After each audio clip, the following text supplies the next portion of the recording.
రోజు జాతీయ రహదారి భద్రతా మాసమైన కీసరలో స్ఫూర్తి డిగ్రీ కళాశాలలో డ్రంక్ అండ్ డ్రైవ్ అవగాహన కార్యక్రమాన్ని నిర్వహించారు. రాజపూడి నిర్వహించారు. Arjun inspector SI PS Narasimharao, ASI P Somanatham మరియు V Ravikumar, B Lakshminarayana traffic training institute Rachakonda commissionerate Keesara మండల కేంద్రంలోని శ్రద్ధ స్ఫూర్తి కళాశాలలో ట్రాఫిక్ నిబంధనలపై అవగాహన సదస్సు నిర్వహించారు. దేశవ్యాప్తంగా రోజు జరుగుతున్న రోడ్డు ప్రమాదాలు, జాగ్రత్తలు వివరించారు. Helmet, seat belt, triple riding అలాగే ట్రాఫిక్ సిగ్నల్స్ అంశాల వారీగా విద్యార్థులకు వివరించారు. కార్యక్రమంలోని కళాశాల చైర్మన్ ఎండి మదహార్, లెక్చరర్లు, నర్సింహులు, మేడ్చల్ నియోజకవర్గం జర్నలిస్ట్ యూనియన్ ప్రధాన కార్యదర్శి గణేష్, బీఆర్ఎస్ కీసర గ్రామ శాఖ సుమన్, బన్నీ పాల్గొన్నారు. ట్రాఫిక్ రూల్స్ పైన పెడతా ఉన్నాం కాబట్టి మీరందరూ కూడా ఇష్టంగా ఆసక్తిగా విని తప్పులు చేయకుండా కొంచెం చూసుకోండి. ఓకేనా? కొంచెం అవేర్నెస్ ఇస్తారు. మీకు డౌట్ ఉంటే మధ్య అడగవచ్చు. ఓకేనా? పంచుకోవడానికి ఏ విధంగా కాలేజ్కి వచ్చారో అదేవిధంగా ట్రాఫిక్ విజ్ఞానం మీకు చదువు అనేది మీ జీవితంలో సక్సెస్ కావడానికి లేదా సెటిల్ కావడానికి లేదా స్థిరపడడానికి మీకు చదువు ఉపయోగపడుతుంది. ఈ స్థిరపడిన జీవితాన్ని, సక్సెస్ అయిన జీవితాన్ని అంటే మీరు సపోజ్ స్థిరపడడం జాబ్ చేయడం, బిజినెస్ చేయడం, దిస్ ఇస్ ఏ స్థిరపడడం. ఈ స్థిరపడిన జీవితాన్ని క్షేమంగా వెళ్ళి క్షేమంగా రావాలంటే ట్రాఫిక్ తెలిసి ఉండాలి, రూల్స్. సో ఆ ట్రాఫిక్ రూల్స్ ప్రతి ఒక్కరు తెలిసి ఉండాలా, దాంతో పాటు మనం పాటిస్తూ ఉండాలా. ఎప్పుడైతే మనం పాటిస్తామో ఎటువంటి యాక్సిడెంట్ జరగకుండా. మరి ట్రాఫిక్ రూల్స్ తెలియదా అంటే ప్రతి వ్యక్తికి తెలుసు. చిన్న పిల్లవాళ్ళు ఏం చెప్తారు, ఫ్రెండ్స్ బట్టి ఆగాలా, టూ వీలర్ వెళ్తే హెల్మెట్ పెట్టుకోవాలా, కార్లో వెళ్తే సీట్ బెల్ట్ పెట్టుకోవాలా, రాంగ్ రూట్ లో వెళ్ళొద్దు, సెల్ ఫోన్ డ్రైవ్ చేయొద్దు, డ్రంక్ అండ్ డ్రైవ్ చేయొద్దు, ఓవర్ స్పీడ్ పోవద్దు. ఇవన్నీ రూల్స్ మీకు తెలియదా? మీకు అందరికీ తెలుసు. తెలిసిన విషయాలు పాటించకపోవడం వల్లే, ఇవన్నీ విషయాలు మీకు తెలుసు కదా, మీలాగానే అందరికీ తెలుసు. ఆ పాటించకపోవడం వల్లే మన ఇండియాలో ఎవ్రీ ఇయర్ ప్రతి సంవత్సరము 5 లక్షల యాక్సిడెంట్లు మన ఇండియాలో. అందులో 1,50,000 మంది 1,50,000 కారు నుంచి ఏడుస్తుంది, గట్టిగా ఏడుస్తుంది, ఎవరు రక్షించే వాళ్ళు లేరు. అలాగే అరుస్తుంది. ఇంకా ట్రైన్ పోతూనే ఉన్నాయి, అలాగే పోతూనే ఉన్నాయి ట్రైన్లు. తర్వాత అర్ధరాత్రి అయిపోయింది. ర్యాట్స్, ఎలుకలు ఈ బ్రెడ్ స్మెల్ కు, మాంసం స్మెల్కి వచ్చి పీకలు చూడండి, గట్టిగా పీకలు, ఇంకా పెయిన్ అవుతుంది, ఇంకా గట్టిగా అరుస్తుంది, హెల్ప్ చేయండి అని. ఎవరు లేదు హెల్ప్ చేయడానికి. అర్చి షీఈస్ గోన్ అన్కాన్షియస్ గా వెళ్ళిపోయింది.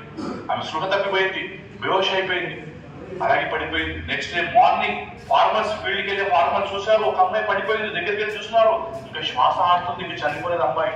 ఇమీడియట్ గా 100 నెంబర్ ఫోన్ చేసినారు, పోలీస్ వచ్చేసింది. ఇమీడియట్ గా ఏమని హాస్పిటల్ షిఫ్ట్ చేసినారు. 2 డేస్ ఆ అమ్మాయిని ట్రీట్మెంట్ నడుస్తుంది. 2 డేస్ తర్వాత ఈ అమ్మాయి కాన్షియస్ లోకి వచ్చింది, స్పృహ తప్పి అండ్ స్పృహలోకి వచ్చేసింది. తర్వాత తన పేరెంట్స్ కి ఇన్ఫర్మేషన్ ఈ సంఘటన జరిగిందని చెప్పేసి టైం పాస్ అయ్యి ఛాయ్ దొరకలేదు. సాయంత్రం అయిపోయింది, తర్వాత నైట్ అయిపోయింది. నైట్ 8:30 అయింది. అందరూ కూడా ప్యాసెంజర్స్ అందరూ కూడా ఒకరొకరు లేచేసి హ్యాండ్ వాష్ చేసుకోవడానికి ఈ బోగిలో, ఈ యొక్క ట్రైన్ కోచ్ లో 2 డోర్స్ మధ్యలో ఒక వాష్రూమ్ ఉంటుంది కదా, హ్యాండ్ వాష్ చేసుకోవడానికి. అక్కడికి వెళ్ళి అందరూ కూడా వాష్ చేసుకొని పోయి భోజనం చేసుకుంటున్నారు. మన అరుణేమ కూడా తాను కూడా భోజనం చేద్దామని తాను కూడా సింగిల్ గా వెళ్ళి హ్యాండ్ వాష్ చేసుకుంటుంది. అప్పుడు 4 దొంగలు చూస్తున్నారు, ఇది సరైన టైం అని చెప్పేసి ఒక దొంగ పబ్లిక్ ఎనపై కూడా అద్దం నిలబడిపోయినాడు. మిగతా 2 ఒకడు గట్టిగా నోరు మూసేసి పట్టేసుకున్నాడు, ఇంకో దొంగనేమో చైన్ లాక్కుంటున్నాడు, ఇంకో దొంగ కందకుండా గట్టి పట్టేసుకున్నాడు. ఈ అమ్మాయి అతనికి శాతం కదా, ఈ అమ్మాయిని ఇట్లా కొట్టేసింది కాళ్ళతో చేస్తుంది. ఆఫ్టర్ ఆల్ ఒక అమ్మాయి మమ్మల్ని కొట్టేస్తుంది, 4 కొట్టేస్తుంది. కోపంలో ఆ చైన్ లాగేసి ఈ అమ్మాయిని గట్టిగా రన్నింగ్ ట్రైన్ నుంచి గట్టిగా బయటకు విసిరేస్తున్నారు. ఇంకా ఆమె బ్యాడ్ లక్ ఏంటంటే పక్క నుంచి ఇంకో ట్రైన్ వెళ్తుంది. కరెక్ట్ గా ఈ లెగ్గి వెళ్ళి ఆ ట్రాక్ మీద పడిపోతే ఆ పక్క ట్రైన్ ఆ కాలు కట్ చేసుకుంటూ వెళ్ళిపోయింది. గట్టిగా అరుస్తుంది, హెల్ప్ హెల్ప్ అని అరుస్తుంది. ఈ ట్రైన్ వెళ్ళిపోయింది, ఆ ట్రైన్ వెళ్ళిపోయింది. చిన్న రాంగ్ పడి ఉంటుంది, తప్పుగా పడి ఉంటుంది. అప్పుడు అక్కడ రిజెక్ట్ అవుతుంది, అమ్మాయి డేట్ ఆఫ్ బర్త్ రాంగ్ ఉంది, నువ్వు కరెక్షన్ తీసుకొచ్చి అప్లై చేసుకొని చెప్తాను. అప్పుడు అమ్మాయి తన ఇంటికి వెళ్ళిపోయి తన ఫాదర్ చెప్తే తన బాధలు ఇక్కడ పనిచేసిన బర్త్ అయిందో అక్కడికి రమ్మని చెప్తారు. అప్పుడు అమ్మాయి తను ఏం చేస్తుంది, లక్నో నుంచి న్యూఢిల్లీకి పద్మావతి ఎక్స్ప్రెస్ లో 5/4/2011 నాడు జనరల్ బోగిలో కూర్చొని జర్నీ చేస్తుంది. లక్నో నుంచి న్యూఢిల్లీ వెళ్తుంది. ఎందుకోసం డేట్ ఆఫ్ బర్త్ కరెక్షన్ చేసుకోవడానికి. ఎప్పుడైతే ట్రైన్ లో జర్నీ చేస్తుందో ఆ మెడలో బోల్డ్ చైన్ ఉంది. జనరల్ గా లేడీస్ ఒక అమ్మాయి పెట్టారు కదా, సన్న బోల్డ్ చైన్ ఉంది. అప్పుడు ఈ అమ్మాయికి ఎప్పుడైతే ట్రైన్ ఎక్కుతుందో నలుగురు దొంగలు చూస్తున్నారు. ఈ అమ్మాయి సింగిల్ ఎక్కుతుంది, చైన్ ఉంది, ఇది లాక్కోవాలని చెప్పేసి వాళ్ళు ప్రయత్నం చేస్తున్నారు. అంటే అనుకుంటున్నారు, తగిన సమయం చూసి ఈ చైన్ లాక్కోవాలని ప్రయత్నం చూస్తున్నారు. అమ్మాయి వెళ్ళి కూర్చుంది, అక్కడ పక్కన కూడా ఎవరైతే గోల్ ఒక విజన్ ఉంటుందో వాళ్ళ జీవితంలో 100% సక్సెస్ కావాలంటే అవకాశం ఉంది. మీకు ఒక చిన్న స్టోరీ చేసి కంపేర్ చేస్తాను. ఆమె తన జీవితంలో ఏ విధంగా గోల్ పెట్టుకుంది, ఏ విధంగా సక్సెస్ అయ్యడానికి ఒక చిన్న స్టోరీతో నేను చెప్తున్నాను. ఆమె పేరే అరుణిమా సింహ. ఆమె మొట్టమొదట మన ఇండియాలో మౌంట్ ఎవరెస్ట్ ఎక్కిన హ్యాండిక్యాప్డ్ లేడీ. షీఈస్ అరుణిమా సింహ. ఎవరైనా విన్నారా స్టోరీ ఏమైంది? ఎస్, నో, అందరు తెలుసా? ఓ వింటారా? ఎస్. ఆమె 1988లో బర్త్ అయింది. మన ఫాదర్ వచ్చేసి ఆర్మీలో పనిచేస్తారు, మదర్ నర్స్ గా పనిచేస్తుంది. తన ఫాదర్ ఆర్మీలో పనిచేయడం వల్ల తాను కూడా ఆర్మీలో జైన్ కావాలంటుంది ఆమె. తను ఆర్మీలో పనిచేయాలని, జాబ్ చేయాలంటుంది ఆమె. సో అదే విధంగా అప్పటి నుంచి చెప్తాను, తను పెట్టుకున్న గోలు ఆ అమ్మాయి తన బాడీని స్విఫ్ట్ గా తయారు చేసుకుంటుంది. అంటే అథ్లెటిక్స్ ఆడుతుంది, రోజు ఎక్సర్సైజ్ చేస్తుంది, ఆర్మీ వెళ్ళటానికి తను ప్రిపేర్ అయ్యి రెడీగా ఉంటుంది. ఎప్పుడైతే ఆర్మీ పోస్టులు పడతాయో ఆమె అప్లై చేసుకుంటుంది. అప్లై చేసుకున్నప్పుడు పార్టీల కొద్దిగా డ్రగ్ అండ్ కామన్ అయిపోయింది. డ్రగ్ చేసిన వ్యక్తికి చేయని వ్యక్తికి జస్ట్ పెద్ద డిఫరెంట్ ఏముంది, 3 సెకండ్ తన యాక్షన్ రియాక్షన్ లో డిఫరెంట్ ఉంటుంది. చేయని వ్యక్తి క్విక్ గా పనిచేస్తే 3 సెకండ్ లేట్ చేస్తాడు యాజ్ పర్ సైంటిఫిక్ గా. ప్లస్ తన కళ్ళు బ్లర్ కింద పడిపోతుంటాయి, స్పీచ్ కలిగే రాదు, తన మెదడు కూడా చురుగ్గా పనిచేయదు. దానివల్లే ఎన్నో యాక్షన్ జరుగుతుంటాయి. నైట్ టైంలో పెట్టేప్పుడు అవి వెళ్తున్న కళ్ళు మన పైకి లేపలేము, ఆటోమేటిక్ కిందికి పడిపోతుంటాయి. ఆ టైంలో చాలా యాక్షన్ జరుగుతుంటాయి. తర్వాత మనం గేస్ చేయలేకపోతాం, తాగినప్పుడు కరెక్ట్ గా జడ్జిమెంట్ చేయలేకపోతాం, దానివల్లే యాక్షన్ జరుగుతాయి. సో 80% డ్రంక్ అండ్ డ్రైవ్ కూడా చేయొద్దు. తర్వాత ఓవర్ స్పీడ్ పోవద్దు, స్టంట్స్ చేయొద్దు. ఇవన్నీ ట్రాఫిక్ రూల్స్ ఎప్పుడు పాటిస్తామంటే ఫస్ట్ మనిషికి డిసిప్లిన్ ఉండాలి, మనిషికి సెల్ఫ్ డిసిప్లిన్ ఉండాలా. సెల్ఫ్ డిసిప్లిన్ పర్సన్ కు ఇవన్నీ చెప్పే అవసరం లేదు, అన్ని తెలిస్తే ఆటోమేటిక్ గా పాటిస్తారు.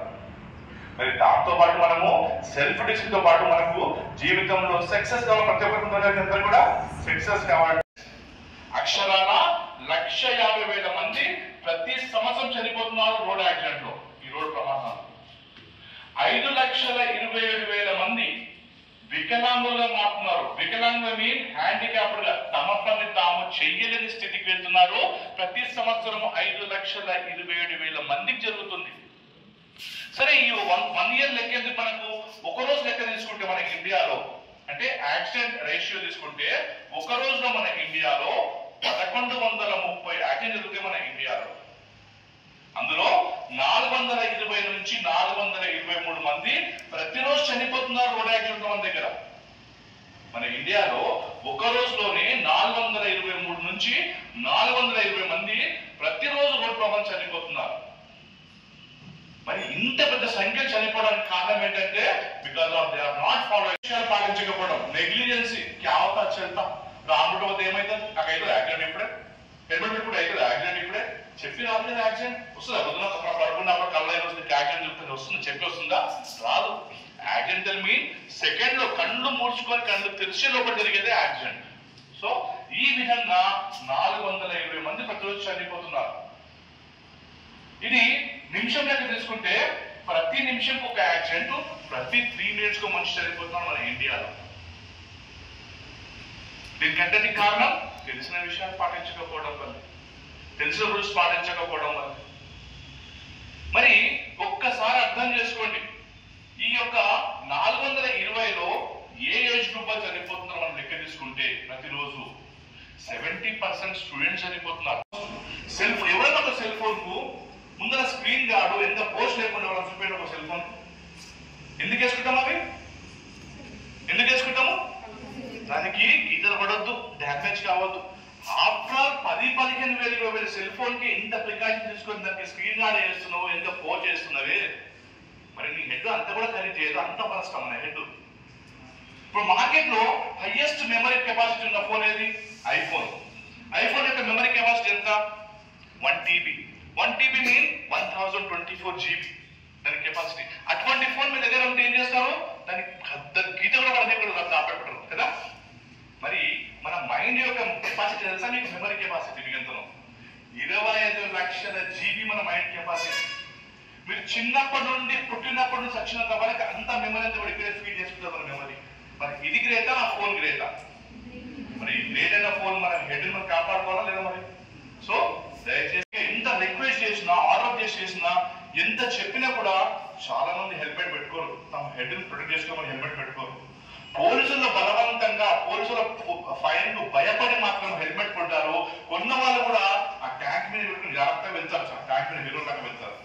పోలీసులు కాబట్టి అప్పుడు తల మీదకి వస్తుంది, మన పోలీసు కోసం ట్యాంక్ మీదకి వస్తుంది. ఒక్కసారి ఆలోచించండి, పోలీసులు ఎందుకోసం చెప్తున్నారు? నెక్ ఈస్ మన హెడ్ అనేది very sensitive part of human body. Every nerves come from here only. మీకు ఏ కింద కాళ్ళు, చేతులు, కళ్ళు ఏది పనిచేయాలన్నా కూడా అన్ని నర్వ్స్ అన్ని కూడా ఇక్కడ నుంచి ఉంటాయి. అది ఎంతవరకు తెలుసు. దీన్ని కాపాడుకోమని చెప్తాం మేము. నెక్ నుంచి కాలు వరకు ఏ పార్ట్ కూడా పీసెస్ అయినా కూడా లైఫ్ లీడ్ చేయొచ్చు. కాలు పోయింది, ఆర్టిఫిషియల్ చేసుకుని లైఫ్ లీడ్ చేయొచ్చు. చెయ్యి పోయింది, ఆర్టిఫిషియల్ చేసుకుని లైఫ్ లీడ్ చేయొచ్చు. తలవద్ద ఇంకో తల దొరుకుతుందా ఇక్కడ ఉన్న వరల్డ్ లో? లేదటువంటిది. సో అందుకే చెప్తాం హెల్మెట్ పెట్టుకొని హెడ్ ని ప్రొటెక్ట్ చేసుకోమని చెప్పేసి. అంతేతోని మీ గురించి పెట్టిన సిగ్నల్స్ అవి. మీరు ట్యాక్స్ పే చేస్తారు కదా, అది జిహెచ్ఎంసీ పెడుతుంది. జిహెచ్ఎంసీలో ఇంజనీరింగ్ శిక్షణ వాడు ఉండదు. వాళ్ళు ఈ యొక్క చౌరస్తా ఎక్స్రోడాలో సిగ్నల్స్ పెడతారు. ఎందుకంటే 4 వెహికల్ ఒకేసారి వచ్చినప్పుడు యాక్సిడెంట్ అవుతుంది కాబట్టి జరగకుండా ఉండడం కోసము సిగ్నల్స్ పెడతారు మీ గురించి. కానీ మీరే పాటించకుండా ఎలా చెప్పండి? సో దయచేసి మనం అందరం కూడా సిగ్నల్ పడ్డప్పుడు ఖచ్చితంగా ఆగాలి. ఎల్లో పడ్డప్పుడు స్లో చేసుకోవాలి వెహికల్. ఎక్కడైతే బ్లింక్ అవుతుందో అక్కడ కూడా స్లో నడిపించాలి వెహికల్. ఈ విషయాలు మనకు తెలుసున్నా పాటించాం. నెక్స్ట్ బైక్ మీద వెళ్ళేటప్పుడు ఇద్దరు పోవాలి, కానీ ముగ్గురు వెళ్తుంటాం. ఆ బైక్ అనేది ఇద్దరు కోసం తయారు చేసిన బైక్. ఇద్దరికి వెళ్తే కంఫర్ట్గా వెళ్తుంది. మూడోసారి ముగ్గురు వెళ్ళినప్పుడు బ్యాలెన్స్ అవుట్ కింద పడడానికి అవకాశం ఉంది. ఎవరైతే కింద పడతారో అదే టైంలో బ్యాక్ నుంచి ఏదైనా వెహికల్ వచ్చినప్పుడు మన తలపైన పోవడానికి అవకాశం ఉంది. తర్వాత వెళ్ళే ఇద్దరు కూడా సెక్షన్ 129 ఏం చెప్తుందంటే rider and pillion rider both are wear helmet అని చెప్తుంది సెక్షన్ 129. కానీ మన దగ్గర హెల్మెట్ పెట్టుకోమని అప్పుడు కానిస్టేబుల్ ఉంటాడు, అరే సిగ్నల్ సౌండ్ ఈ పక్క నుంచి ఎందుకు వస్తుంది, ఈ పక్క నుంచి రావాలని చెప్పి తిరిగి అరే ఎవరో సిగ్నల్ జంప్ చేసిన ఫోటో పట్టడానికి వెళ్తే ఇంకొక హీరో ఉంటాడు కదా, ఆ నంబర్ పెట్టి ముసలు కాలు పెట్టేసి అమ్మాయిలు అయితే చిన్ను వేస్తుంటారు, గాలి కిందకి వేస్తుంటారు. అమ్మాయిలు తప్పేం లేదు. కానీ ఈ యాటిట్యూడ్, ఈ యొక్క అలవాటు మీకు ఎప్పుడైతే మైండ్ లో ఫిక్స్ అయిపోతుందో, సిగ్నల్ జంప్ చేసే యాటిట్యూడ్ ఎప్పుడైతే మీకు ఫిక్స్ అవుతుందో అది అలవాటుగా మారుతుంది. అలవాటుగా ఎప్పుడైతే మారుతుందో ఒకసారి జంప్ చేస్తారు, 2 సార్లు చేస్తారు, 10 సార్లు చేస్తారు. మీలాంటి స్టూడెంట్స్ గ్రీన్ లైట్ లో ఉన్నటువంటి సపోజ్ తాను గ్రీన్ గా పోవడానికి హక్కు ఉంది, రైట్ ఉంది కదా, ఆయన స్పీడ్ గా వచ్చారనుకోండి, అప్పుడు ఏమవుతుంది? యాక్సిడెంట్ జరుగుతుంది. ఒక్కసారి యాక్సిడెంట్ జరిగిపోయినప్పుడు కాలు చేయి విరిగిపోవచ్చు, ప్రాణాలే పోవడానికి అవకాశం ఉంది. సో దానిలో మనం ఉండకూడదు అనుకుంటే, ఈ యొక్క యాక్సిడెంట్ రేషియోలో మనం ఉండకూడదు అనుకుంటే ఖచ్చితంగా ట్రాఫిక్ రూల్స్ పాటించాలి. సిగ్నల్స్ ఎవరుపెట్టాలనుకుంటున్నారు తెలుసా మీకు? సిగ్నల్ పోలీసులకు సంబంధం లేదు. చనిపోతున్నారు 16 నుంచి 25 సంవత్సరాల వాళ్ళు 70% చనిపోతున్నారు. మిగిలిన 30% ఎవరంటే ఫ్యామిలీ లీడ్ చేసే పర్సన్, కుటుంబ యజమానులు, తమ పిల్లల కోసం కష్టపడడానికి వెళ్ళిన పెద్ద మనుషులు 30% చనిపోతుంటే ఈ యొక్క స్టూడెంట్స్ మాత్రము 70% చనిపోతున్నారు. మరి స్టూడెంట్స్ ఎందుకు చనిపోతారంటే because of they are not following traffic rules. ఒక్కసారి మీరు సిగ్నల్ దగ్గర వెళ్ళి చూడండి. సిగ్నల్స్ పట్టగా మనకు మీ అందరూ తెలుసు, రెడ్ సిగ్నల్ పట్టే ఆగాలని తెలుసు. ఒక్కసారి అక్కడ వెళ్ళి చూడండి. స్టూడెంట్స్ వస్తారు, మీ ఏజ్ గ్రూప్ వాళ్ళే. బైక్ మీద ముగ్గురు వస్తారు. యాక్చువల్లీ ఇద్దరు రావాలా, ముగ్గురు వస్తారు. వచ్చేటప్పుడు తల మీద హెల్మెట్ ఉండదు. ఓకే, వదిలేసి వస్తేనే వాళ్ళ మైండ్ ముందే సెట్ అయి ఉంటాడు. నేను ఇప్పుడు సిగ్నల్ ఎలా జంప్ చేయాలని మైండ్ లో ముందే ఫిక్స్ అయి ఉంటారు వాడు. వస్తేనే సిగ్నల్ దగ్గర కానిస్టేబుల్ ఉన్నాడా లేదా, ఫస్ట్ కళ్ళు అక్కడ ఉంది. కానిస్టేబుల్ లేడు అక్కడ, సపోజ్ ఉన్నాడు, నన్ను చూస్తలేడా, సపోజ్ చూస్తలేడు, సిగ్నల్ రెడ్డింగ్ పడ్డా కూడా ఆపకుండా అలాగే జంప్ చేసిపోతాడు. నడిపేటప్పుడు ఎవరు నడిపేటప్పుడు కూడా వాళ్ళకి చెప్పండి, మీరు కూడా ఫాలో కాండి, హెల్మెట్ పెట్టుకోవాలని. ఒక చిన్న ఇన్సిడెంట్ పోయిన సంవత్సరం ఉప్పర్లు భార్య భర్తలు ఇద్దరు కూడా సపోజ్ కొత్తగా పెళ్ళయింది. ఆ భర్త కూడా తన మామ కట్నంతో సహా బండి కూడా ఇప్పించిండు. ఈ అబ్బాయి కష్టపడి ఒక హెల్మెట్ కొన్నాడు. ఎందుకోసం? పోలీసుల భయాల కోసం కొన్నాడు ఒక అబ్బాయి. కొనేసేసి తాను కూడా హెల్మెట్ తలకు వైపులేడు, తన భార్యకి ఇచ్చిండు, పట్టుకోమని ఇచ్చాడు. తన భార్య పట్టుకొని కూర్చుంది. ఈ అబ్బాయి ఉప్పర్ నుంచి అమ్మాయి పట్టుకొని కూర్చుంది. ఇద్దరు మంచి చక్కగా మా కొత్త మ్యారేజ్ కాబట్టి మాట్లాడుకుంటూ వెళ్తున్నారు. సడన్ గా మేడిపల్లి ఎక్స్ట్రా దగ్గరికి వెళ్ళినారు. అక్కడ మా పోలీసు వాళ్ళు చోరస్తూ నిలబడి వెహికల్స్ చెక్ చేస్తున్నారు. అక్కడ లైసెన్స్ ఉందా లేదా, హెల్మెట్ ఉన్నాయా లేదా, డాక్యుమెంట్స్ ఉన్నాయా లేదా, అవన్నీ చెక్ చేస్తున్నారు. సడన్ గా ఈ అబ్బాయి వాళ్ళని చూసినాడు. చూసాక ఇక్కడ పోలీసులు ఉన్నారు. తల మీద హెడ్ లేదు, హెడ్ మీద ఇప్పుడు హెల్మెట్ లేదు. భయపడినాడు. ఎందుకోసము? పోలీసు వాళ్ళు ఫోటో కొట్టి వేస్తారని చెప్పేసి, అది ఫైన్ వేస్తారని చెప్పేసి ఇమ్మీడియట్ గా. ఎందుకంటే కదా నువ్వు రాంగ్ రూట్ లో ఉన్నావు కాబట్టి, నీవి తప్పే కాబట్టి నీ మీద చేస్తారు. పైగా 180 ఇన్సూరెన్స్ కూడా రాదు మీకు రాంగ్ రూట్ లో వెళ్ళినప్పుడు. ఇంకొంతమంది ఏం చేస్తారు, ఆ యూటర్న్ దూరం ఉందని చెప్పేసి మధ్యలో బ్రిక్ పడిపోయిన రోడ్ మధ్యలో డివైడర్ బ్రిక్ ఉంటుందా, ఒక ఇటుక పోయింది అనుకోండి, దాని మీద మధ్యలో పై చేసుకుని వస్తుంటారు. కానీ అలా వెళ్ళడం వల్ల ఏంటంటే వచ్చే వ్యక్తి బిల్లుగా మధ్యలోకి వస్తామని వాడు స్పీడ్ గా వస్తాడు, సడన్ గా వెళ్ళే వరకు కొట్టుకుంటూ వెళ్ళిపోవడానికి అవకాశం ఉంటుంది. సో దయచేసి అటువంటి పని కూడా ఎవరు కూడా చేయొద్దు. తర్వాత జనరల్ గా మనం సిగ్నల్ దగ్గర మనకంతా కూడా ఎక్కడ గుర్తుంచుకోండి, ఫ్రీ లెఫ్ట్ ఉంటుంది. అంటే రెడ్ సిగ్నల్ పడినా కూడా ఎడమ వైపు వేయడంలో ఆగవలసిన పని లేదు. అది తెలుసా మీకు? ఎస్. ఎందుకంటే గుర్తుంచుకోండి, ఎడమ వైపు పోవడానికి ఎటువంటి ఆబ్జెక్షన్ లేదు. చాలా మంది చేస్తారు మన హైదరాబాద్ లో ఇలా ఇలా ఇలా చేసి ఆ లెఫ్ట్ కూడా బ్లాక్ చేసి పెట్టేస్తారు. అలా చేయడం వల్ల లెఫ్ట్ పోయి వాళ్ళు వెళ్ళలేకపోవడం వల్ల 20% బర్డర్ ఈ రోడ్డు మీద పడిపోతుంది. సో అది మీరు ఎప్పుడైనా చూసినప్పుడు మీ పేరెంట్స్ అలా ఆపితే అలా ఆపవద్దు. ఇక్కడ నుంచి లెఫ్ట్ ఫ్రీ ఉంటుంది, కార్ వేయడానికి జాగా వదిలిపెట్టడానికి ప్రయత్నం చేయాలి. వేరే ఆపినప్పుడు ప్రజలతో అనుకో మీకు తెలియదా లెఫ్ట్ ఫ్రీ ఉంటుంది, మీరు అక్కడ బ్లాక్ చేయదని చెప్పి మీరు చెప్పాలి ఇప్పటి నుంచి. ఓకే, నెక్స్ట్ ఆ విధంగా. కానీ అమ్మాయి ఫోన్ లో పిలిచింది కదా, ఆమె దిగేసింది. అదే బస్ నుంచి ఇక ముందు నుంచి క్రాస్ చేస్తుంది. డ్రైవర్ కూర్చున్నాడు, అటెండ్ డ్రైవర్ ఏం చేసుకున్నాడు, ఈ డోర్ ఓవర్ క్లియర్ అయిపోయింది, ఆ డోర్ క్లియర్ అయిపోయింది. సడన్ గా గేట్ వేసినాడు. కరెక్ట్ గా అమ్మాయి ఇంకొక స్టెప్ అయితే బయటపడేది. కరెక్ట్ గా కాలు గుద్దేసుకున్నాడు. ఇంకో టైం ఎప్పుడైతే గుద్దుకుందో అమ్మాయి కింద పడిపోయింది. ఆ కాలు నుంచి అలాగే టైం అయిపోయింది. నచ్చిగిచ్చి అయిపోయింది. కాలు అంతా కూడా మొత్తం విరిగిపోయింది. తర్వాత ఇంటి ఆమె గట్టిగా నడుస్తుంది. అప్పటికి ఇంకొక ఇంటి టైమ్స్ కూడా ముందుకు వెళ్ళిపోయింది. పాపం గట్టిగా నడుస్తుంది. అప్పటికి మా కానిస్టేబుల్ దగ్గర పరిగెత్తు విషయాలకు 2 లెగ్స్ పోయింది. మా అమ్మాయి తర్వాత హాస్పిటల్ షిఫ్ట్ చేసి మా కానిస్టేబుల్ తర్వాత స్టేట్మెంట్ రాయడానికి మా సార్ గారు వెళ్తే అమ్మాయి పడ్డదంట, తను ఎందుకు బతికిచ్చారు సార్, నా 2 కాలు పోయిన బతికేమి కావాలి సార్ చెప్పి ఏడుస్తుందంట. సో ఇలాంటి సంఘటన చాలా జరుగుతాయి కాబట్టి ఫోన్ మాట్లాడుతూ నడవడం కానీ, రోడ్ క్రాస్ చేయడం కానీ, లేదా వెహికల్ నడపడం కానీ ఇంటి బస్సులో చేయొద్దు. తర్వాత మనకు యూటర్న్స్ దూరం ఉంటాయి. మనం ఏం చేస్తున్నాం, మనంతా కూడా రాంగ్ రూట్ లో వెళ్తాం. అంత దూరం పోవాలి, అంత ఓపిక మనకి ఎక్కడిది, మనం చాలా విఐపీలం కదా, మనకి అంత టైం ఉండదు కదా. షార్ట్ రోడ్ చేసి అపోజిట్ లో వెళ్తాం. ఎప్పుడైతే అపోజిట్ లో వెళ్ళామో మీ మిస్టేక్ లేకుండా కూడా స్టేజ్ వచ్చే వాళ్ళకి యాక్షన్ చేస్తుంది అనుకోండి, పిల్లలు చూసి మనం ఏం చేస్తున్నాం వాళ్ళు అదే చేస్తున్నారు. డ్రైవర్ గేర్ చేస్తున్నాడు, అక్కడ బట్టలు ఉంటాడు, డ్రైవర్ పల్లెప్పుడు వీడు కూడా గేర్ వేయడానికి ప్రయత్నం చేస్తాం. లేదా సడన్ గా బ్రేక్ వచ్చే హెడ్ వచ్చేసి ముందర డాష్ బోర్డ్ మీద కూర్చోడానికి అవకాశం ఉంటుంది. సో నెక్స్ట్ మనము సెల్ ఫోన్ డ్రైవ్. చాలా మంది మీ పేరెంట్స్ కి దిబ్బరికి వస్తుంటే వచ్చినప్పుడు ఇద్దరు స్కూల్ సపోజ్ ట్రిపుల్ వస్తారు, లేదు నాలుగు 4 వచ్చినప్పుడు పెట్టుకుంటారు. కావాలి చూసారా డ్రైవ్ చేస్తాం. అలా డ్రైవ్ చేయడం వల్ల మన మైండ్ డిస్ట్రాక్ట్ అవుతుంది, డిస్టర్బెన్స్ వస్తుంది. మనం ఎప్పుడు మన మైండ్ అంతా కూడా ఇక్కడ ఫోన్ లో మాట్లాడుతున్నామో డైవర్ట్ అయి ఉంటుంది. వాళ్ళతో మనం బిజీ ఉంటాము, వాళ్ళ కన్వర్సేషన్ లో మనం బిజీ ఉంటాము. వచ్చే రోడ్ మీద పైన మనం గమనించలేకపోతాం. వాళ్ళ తప్పు వల్ల కానీ, మన తప్పు వల్ల కానీ ఏదైనా యాక్సిడెంట్ జరిగిపోతే ఏదైనా చేయడానికి అవకాశం ఉంది, లైఫ్ పోతుంది మనకు. సో దయచేసి ఎట్టి పరిస్థితుల్లో డ్రైవ్ చేస్తూ సెల్ ఫోన్ వాడద్దు. డ్రైవే కాదండి, మీరు రోడ్డు క్రాస్ చేస్తూ కూడా సెల్ ఫోన్ వాడద్దు. మొన్న ఒక యాక్సిడెంట్ జరిగింది. ఒక ఇంజనీరింగ్ కాలేజ్ పేరు చెప్పాలని కానీ, ఒక మంచి ఇంజనీరింగ్ కాలేజ్, ఒక అమ్మాయి బిఏజీ అమ్మాయి తను బస్సులో వచ్చినప్పుడు కాల్ వచ్చింది. అమ్మాయి మాట్లాడుతుంది, బాగానే ఉంది. తర్వాత తన స్టేజ్ వచ్చేసింది, దిగేది, కాల్ మాట్లాడుతూనే ఉంది. తను బస్సు నుంచి ఈ పక్క రోడ్ క్రాస్ చేయాలి, లెఫ్ట్ దిగింది, ఆమె రైట్కి వెళ్ళాలి. యాక్చువల్లీ ఆమె దిగి నిలబడి బస్సు. మార్నింగ్ అండి, ఈరోజు నేషనల్ రోడ్ సేఫ్టీ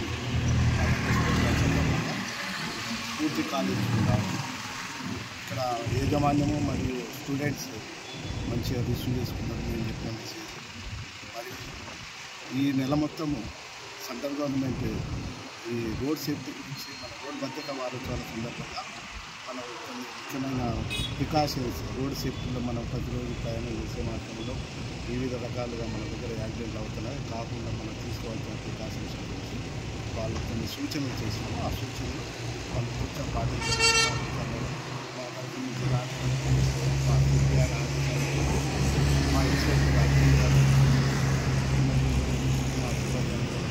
కాలేజీలు, స్కూళ్ళు, వివిధ రకాల ఆటో డ్రైవర్స్, లారీ డ్రైవర్స్ అందరికీ మేము ప్రతిరోజు వివిధ రకాలుగా వాళ్ళకి అవేర్నెస్ చేస్తాము.